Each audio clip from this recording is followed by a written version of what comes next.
What's up, guys? It's Chad back with Aston's Morse. I'm going to try to keep the channel going. I told you we would look at the Rack Shack operation, so to speak. Um, I've got this exhaust fan back here running, so I hope you can hear me. Um, so I think it was either on Keys Constrictors or maybe in the first video, I kind of told you guys where we started. It was with a sugar from Willowbanks. It was real easy. We had an aquarium. We were feeding it frozen thawed.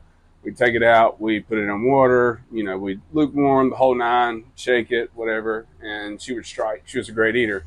And then, one turned into two, two turned into three, three turned into nine, so on and so on to where we are now. And it became a Friday night event where we were thawing out 40 rats, and it would take an hour to sit there and do the whole ordeal. Some wouldn't eat, not a big deal. We'd toss it, whatever. So at that point, I was like, you know what? We're just going to go to live. Throw them in the tub, hang out in the office. I work from home, so just sit around, listen at night while I work. It was a lot easier, but it was also a lot expensive, more expensive. So, you get, let's say you Rodent Pro, you could get smalls for $275 each, delivered, free shipping if you got, over 100, right? So 119 bucks, piece of cake. But if you want to do that with smalls and you want to do it live, you're going to go to the pet store and you're going to pay small 650, mediums 850, whatever the price is. There's $6 here. So I was like, this is $300 a week, easy by the time you get to a collection that's, 60, 70 animals.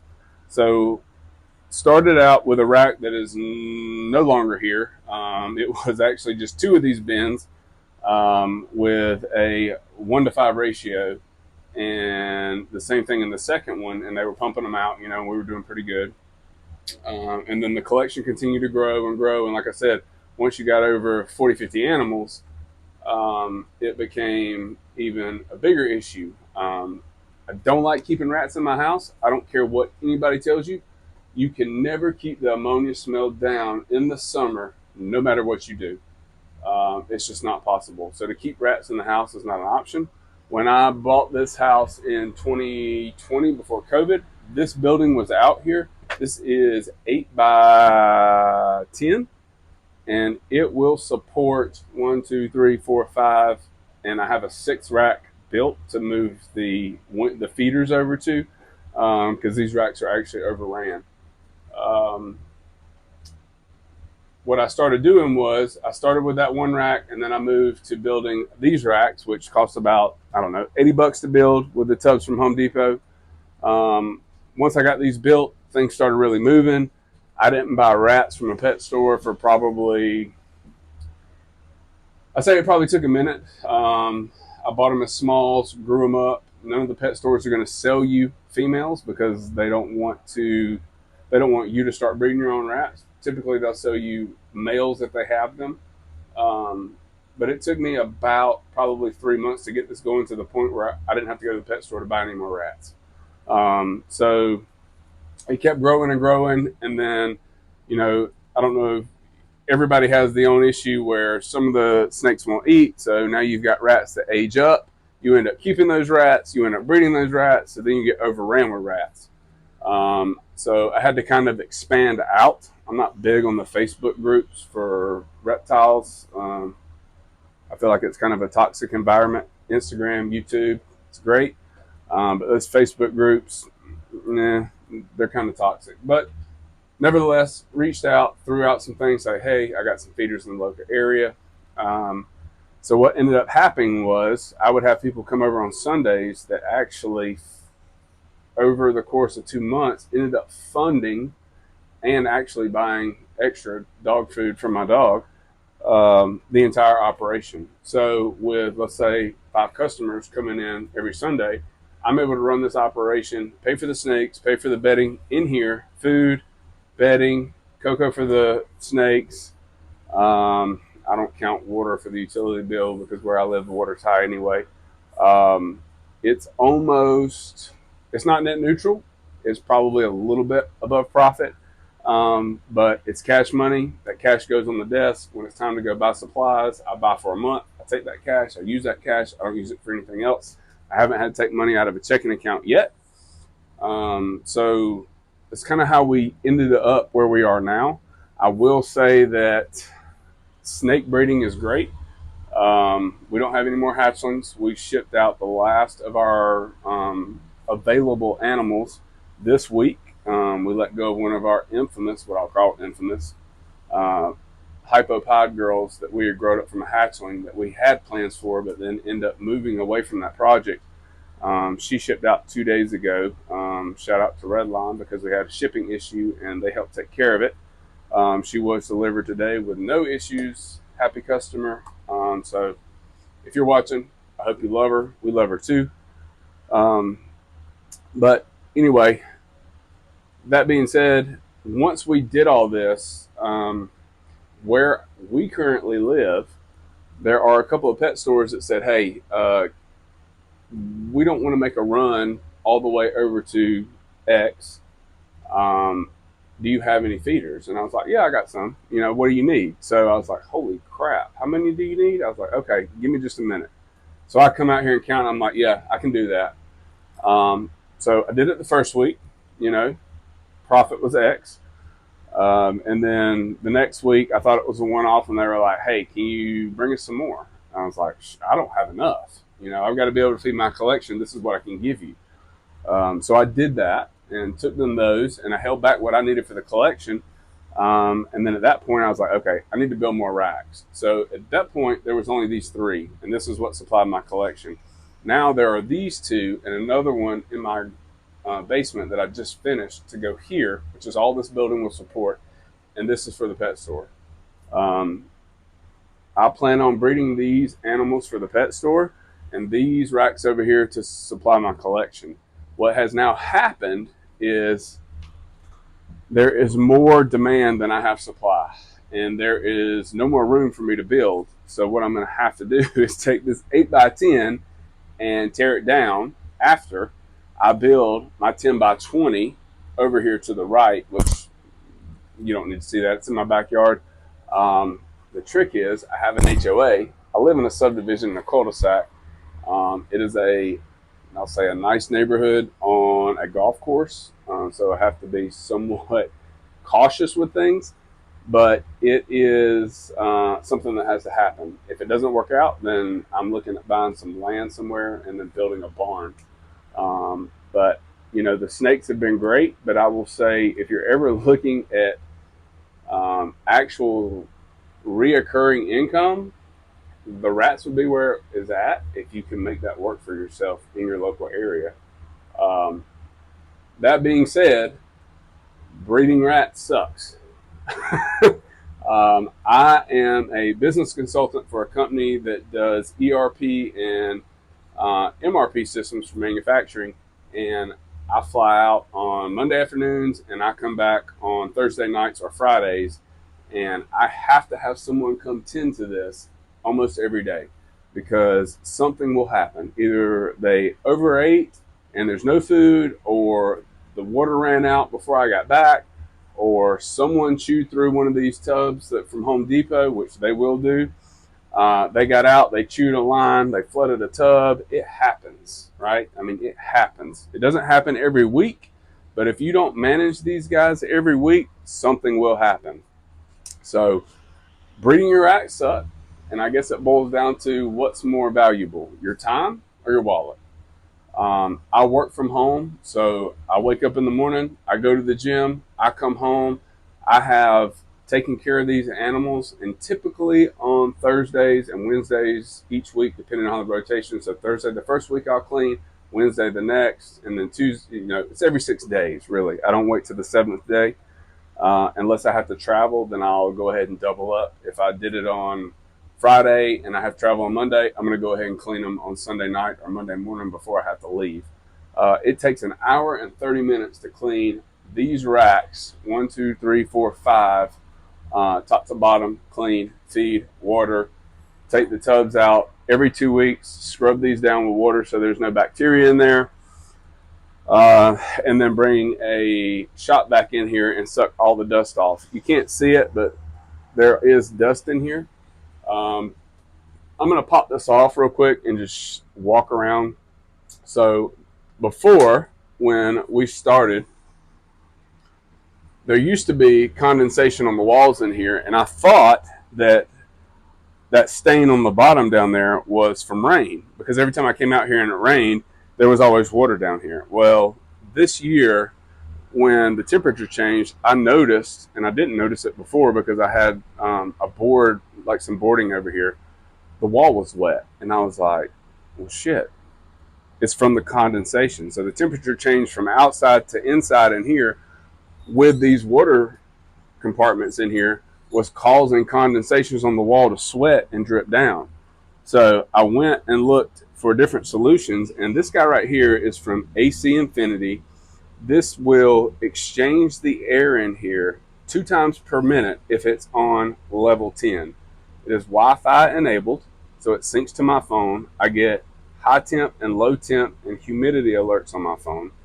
And it's kind of like the car stereo in your radio, the new ones, like when you start speeding up, the volume on the radio will go up, and then when you slow down, the volume on the radio will go down. It's the same principle. If this was not on 10 right now, which is running full out, so the dampers are open and it's blowing, you can see the dust on here from just this month. It speeds up. And when the temperature drops to the set point I have it at, the fan reduces speed down to 5 and the dampers start to slowly close. So when that happens, it keeps a steady temperature in here of what should be 74 degrees. So right now it's running at 76 and it's running full out because in the state of Georgia we have terrible weather, so we don't have true seasons. We'll have winter one week, fall next week, summer the next week, and then back to fall and then back to winter. It was 30 degrees last week, it's 78 degrees this week. So anyway, with that guy running, we also have your regular cheap right here temperature gauge with the probe running up top, tied to this heater from Tractor Supply. Now, there's no temperature gauge on here for the simple reason that this needs to be a dummy switch, so that when this hits temp over here, this just comes on, and then when this hits temp again, this just shuts off. The reason I went with this is because I had at one point last year, 2 years ago, I had a floor mount unit that had its own built-in temperature, and it failed and cooked everything in here, and I had to start from scratch. It was an absolute nightmare. And when I tell you a nightmare, when I got to the front door, before I even opened it, I knew something was wrong. I cooked everything in here. So the only way that that temperature gauge works is with a heater with basically a toggle or a dummy switch. So once it's in the on position, that thermostat will control it. So when it hits 60 degrees out or 58 degrees outside, this thermostat will kick on and will run until it hits 75. And then once it hits 75, this fan kicks on, exchanges the air, and it just keeps repeating the process all day long, or all night long, I will say. I stayed out here when it was 28 degrees, and at 28 degrees, we were able to keep this at 73 degrees all night long, with it cycling air and that turning on and off all night without any issues. If that heater had stayed on all night long without turning off, we would have had a problem, and we would have had to have looked at doing some type of insulation. But the new building will have full-blown R30 insulation with walling up against it, and then a full ventilation system. Like I said, this one exchanges the air 2 times per minute. The one for the bigger building will have to do it probably 3 to 4. So this guy right here was 210 delivered, I think. So it's AC Infinity, completely Wi-Fi, syncs up to my phone. It reaches to my house. And the next step up, I think, was maybe $250. We'll probably step up to the $300 one if not maybe just 2 of these $180 ones for the new one, for the new shack. So that's kind of what we're running as far as the rats goes. I'll let you kind of peek in here and look at some of these guys. Like I said, these guys right here were all the what we'll call the OGs. Some of them are getting ready to age out. They are actually quite large. We've already kind of harvested some of these. You can see back here, Mom probably just had a little litter of about, actually pretty good litter. I'll say about 12 or 14. And these guys are like pets. They run to the front of the tub. They've been handled with care. We keep everything real clean in here. We don't have any issues with these guys. Most people run 1 to 4. I run 2 to 6. Just because these are the bigger tubs from Home Depot.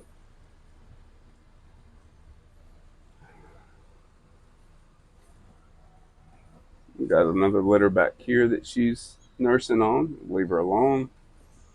So just about every tub produces a litter. I know some people will have a rack and they'll take it and they'll put, one male up here. They'll leave him for 2 weeks. Then they'll move him here. Then they'll move him here. We somewhat do that. Typically there's 2 males in here, and then those 2 males drop down to here. Same thing over here, 2 males here, and then, we'll rotate them over until we get, continually rotate them. What we try not to do is put 2 different males in the tub, because once we do that, these guys are so the colony is so set that if you were to do that, you would come out here and you would find one of the males dead the next day. I mean, it's just typical. This guy right here has been here for he's an old OG. He's probably 2 years old. We just pulled some out of here and moved them over to the feeders. We've got people coming to pick up animals tomorrow. So, we've got a couple fuzzies in here. Move over, guys. We harvested and pulled some. We got a new litter back there. It's just a mixed bag in some of these that we leave behind. But these are some of the feeders that we've already pulled out. These guys are going tomorrow.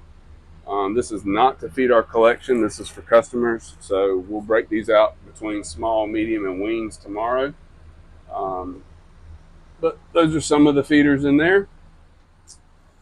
And then these are some of our new moms that we just went and got. Shout out to Sean over at SOB in Monroe, Georgia, allowing us to come get some of these females. Like I said, some people are funny about you taking their business in that area. We're about 2 hours, we're about an hour and a half, 2 hours away from Sean. But he's been a cool cat. He runs Slither on board. He has a much bigger operation than this, but he gave us some of these girls right here that are just straight up cool. I mean, I don't know if you've ever seen any like this, but the ears on these guys, come here, girl, are just like big Dumbos. They're a trip. But they're just now starting to have litters. Same thing up here. We got Mom nursing. Probably nursing some that she shouldn't. We'll get ready to pull these probably next week. Those will be ready to be weaned. So, water system. You know what? I just don't care about trying to reinvent the wheel. Bought these from Reptile Basics. They've got everything you need for, I don't know, $50, maybe 40. This is $17. The nipples for a pack of 25, or I don't know, $19. The tubing is $19. I can do this entire setup for this for like $50. I'm just going to spend the $50. I know some have big containers up here that they've done and they've retrofitted and they've drilled holes in them. I don't have the time. I got enough going on that's just not one of my concerns. So I leave it alone. I use these Reptile Basics in here. They seem to work just fine. I can get through the entire week out here like it is without tending or adding water. Food is a different story. When we talk about food, I don't know what you feed your animals, but if you do breed, if you can get your pet store to supply FRM, it is literally in pellet form. It looks just like Missouri. It is $18 cheaper per bag, 50 pounds. Huge difference. And if you get it by the pallet, we talked to one of our local stores and they actually started ordering it for us by the pallet, which turns into 19 bags or $19 per bag for 40 bags. So huge savings there. And then the pine shavings. I know a lot of people go to Tractor Supply, and Tractor Supply is, I think there's this 8 cubic feet for the pine. If you can find the beaver pine at your local pet feeder store, it is 9 cubic feet, I believe, for 50 cents less. So I will say, if you are breeding your rats and you're going to Tractor Supply, what I would do would be find my local feed store, ask them to see if they could order those, because you're going to come out with a cheaper deal for more bedding and more food in the long haul. We don't feed our rats dog food. I don't really consider that there's anything wrong with that. This just turns out to be cheaper than the dog food, and the crude fat and the protein just works out better. So that's kind of what we do here. We do have one picky eater. I don't know if you go back and look at one of our first videos that we ever posted about our leopard clown het desert ghost boy that's not eating. We actually punted and drove to Tennessee, where we picked up these guys here, which are some ASS. Yes, I'm aware they're not legal in Georgia. Call the cops. He did not eat those either. So we have them. We're not going to just get rid of them. We'll work that out later. So anyway, that's what we have going on here. I hope you're able to hear me with this exhaust system going on. Like I said, if you run a Rat Shack, this exhaust system is a must. It is a game changer, 100%. So breeding rats suck. If you like the suck and you need rats, this exhaust fan from AC Infinity is what you need. If it's in the winter, Tractor Supply, you need a dumb switch heater and a thermostat to control it so you don't cook your rats. It's Chad. Like, subscribe, follow. Hope you liked it. If you didn't, leave a comment in the bottom. If you're doing anything different than I'm doing that may help me out, let me know. Later.